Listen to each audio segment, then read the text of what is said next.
So, moving to the Netherlands changed my life. I've been living here for 2 years, and so far, so good.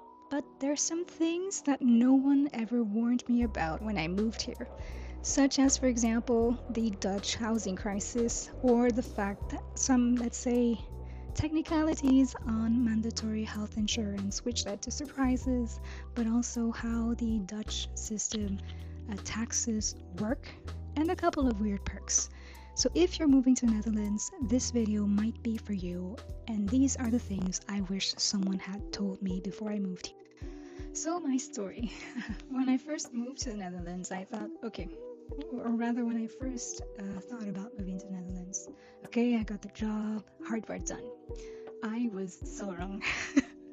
The moment I arrived, I realized moving country it was so much paperwork. Even though I was moving from a European country to another one, there was a lot of really strict planning, especially on day one, and tiny surprises also that no one warned me about. And one of the first things I had to do, for example, was get a BSN, and my employer told me, you need to do this ASAP. Like the first day you need to come in, sign your contract, and you already need to have a BSN number. I thought, okay, no problem. I'll just book an appointment and I'll see how I figure things out. I've always been good at that, so great. Except getting an appointment was not so simple, and suddenly I realized, oh, in the Netherlands, if you don't plan ahead, life becomes very difficult fast. And I mean for a lot of things, not just for work. But maybe I'll get to that in another video. So housing, plan ahead. Insurance, plan ahead. Taxes, definitely plan ahead. So in this video, I just want to share things I wish someone had told me before moving to the Netherlands. So let's start with the most important one. When you move to the Netherlands, and when you, especially if it's for a job, you're gonna need a BSN number. Basically, this is the Dutch equivalent of a social security number, and you're gonna need it for anything that is related to administration, so employment, but also health. So if you go to the doctor, you're gonna be asked for it. Your insurance is gonna ask for it. Pretty much anywhere where you need something governmental you're also gonna need it. And you can get this BSN number at your city's municipality. The only issue that I had is that, well, for one, you need to do it very quickly when you move, but also there is, at least in the city of Amsterdam, an appointment scarcity at the level of the municipalities. So the way I circumvented that was that in the Zuid train station, there is a kind of a bureau, or like a small Amsterdam expat municipality place to register. And the caveat was that I needed to pay 85 euros in order to make a kind of fast track BSN, because I needed it basically the day after. And I learned kind of the stressful way that you really need to be quick in making an appointment here. And if you have to pay 85 euros, which in the end, for me, my employer actually subsidized that part, so I didn't even have to worry about it. They just asked me who my employer was. And this was quite quickly sorted out for me. And I would recommend actually going that route if you can. So the next topic is health insurance surprises. So when I arrived in the Netherlands, I understood already that I was gonna be I was gonna need health insurance through my employer when I started working. So in the Netherlands, it's mandatory that you have health insurance, and there's a few things to know. Is that one, you have the basic insurance that is provided basically through kind of the government, but also kind of going through a third-party company. It's kind of more similar, let's say, to the American type of health insurance than it is if you're from a socialist country. So basically, you're gonna have to pay, I think it's about 1,700 per year for health insurance, and that's going to be taken out directly from your salary. And something that you should know is that by default, even if you pay that health insurance amount, you are going to have to pay something that is called the deductible or the excess, or I think in Dutch it's eigen risico.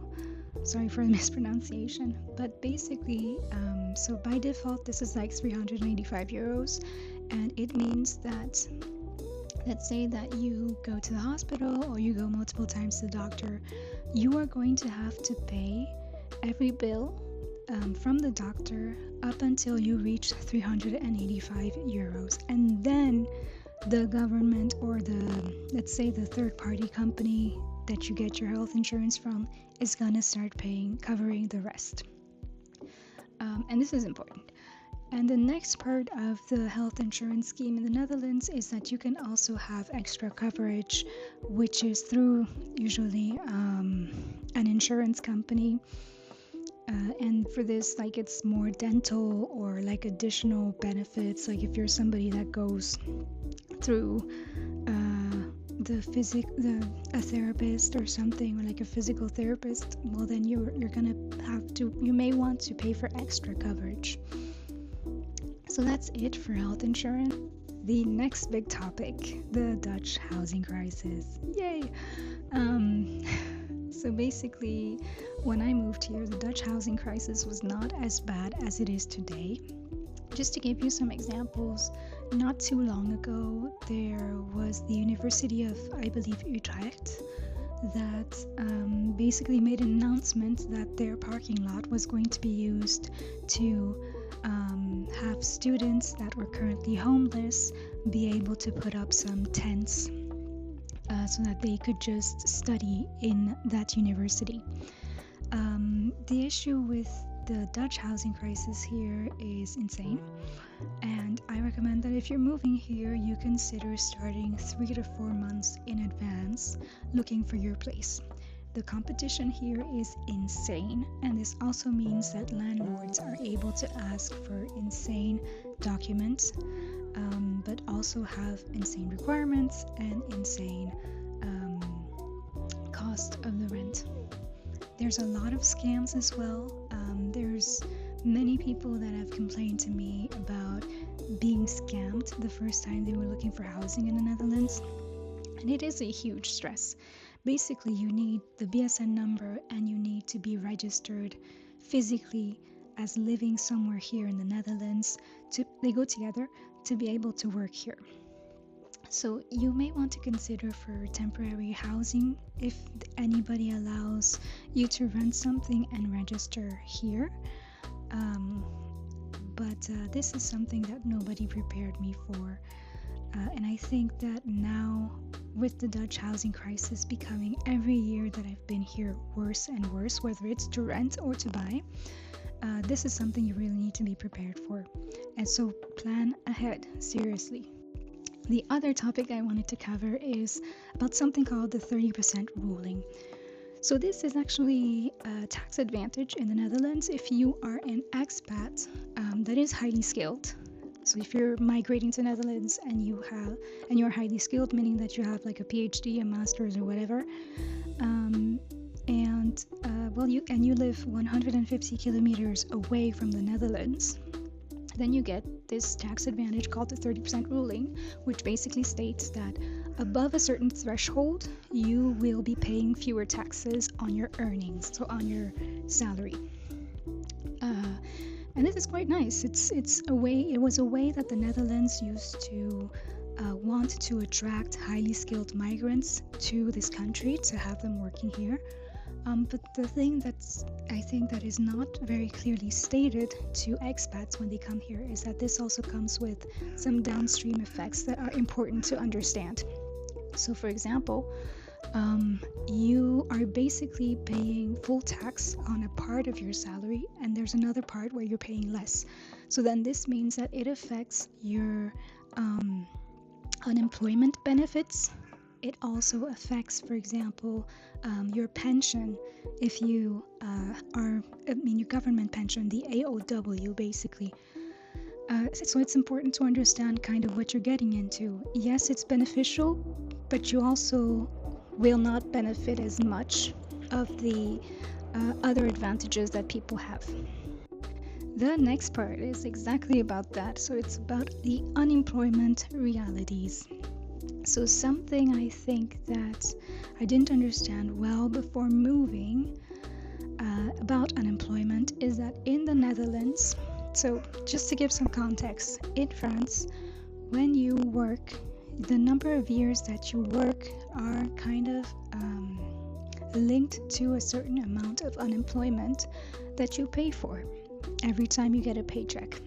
And for example, just to give you something to understand or to compare with, is that I worked for 4 years in France, and I got about 1.5 years of unemployment money when I became unemployed. I had the right to that.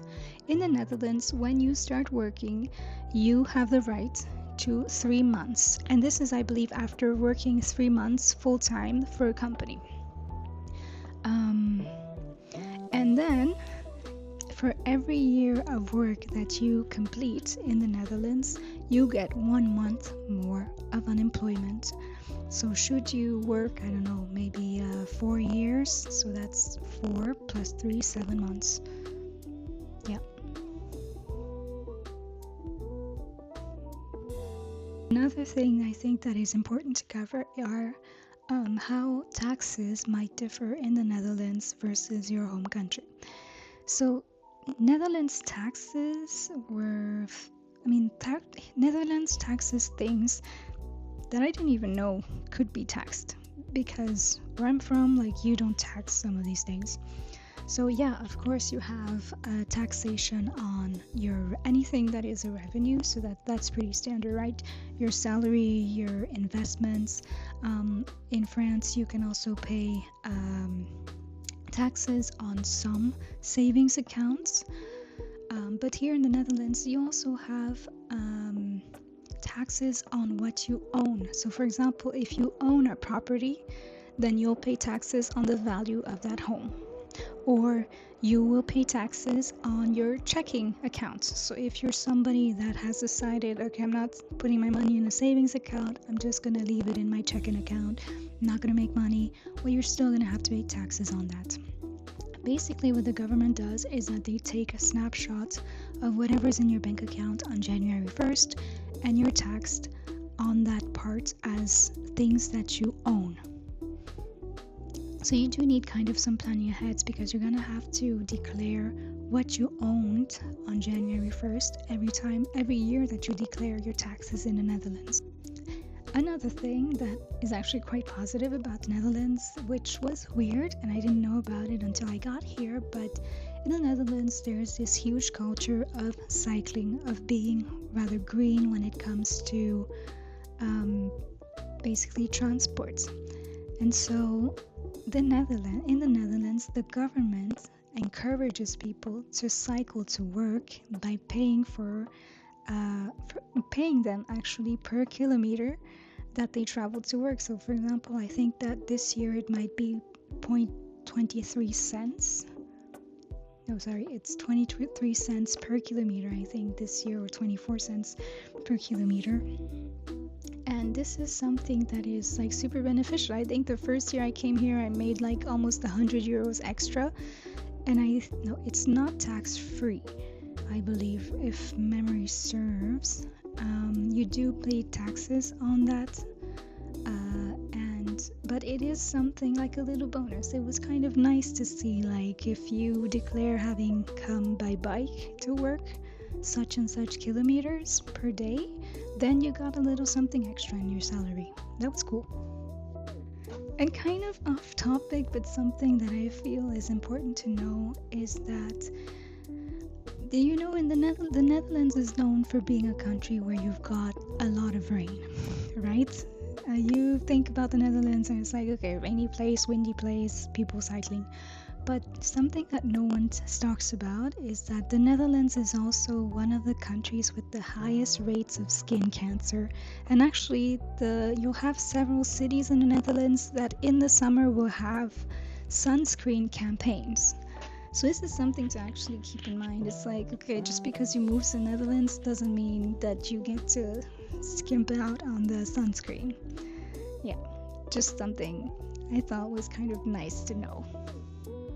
But I think that despite all this, would I move again to the Netherlands? Honestly, yes. There's a lot of perks to moving to the Netherlands. Yes, taxes are very high, but I also think that it's a very pleasant city, it's a very calm city, and there's also nice things about the people that live here, and also some nice perks sometimes. So just let me know if you want me to talk more about this kind of thing.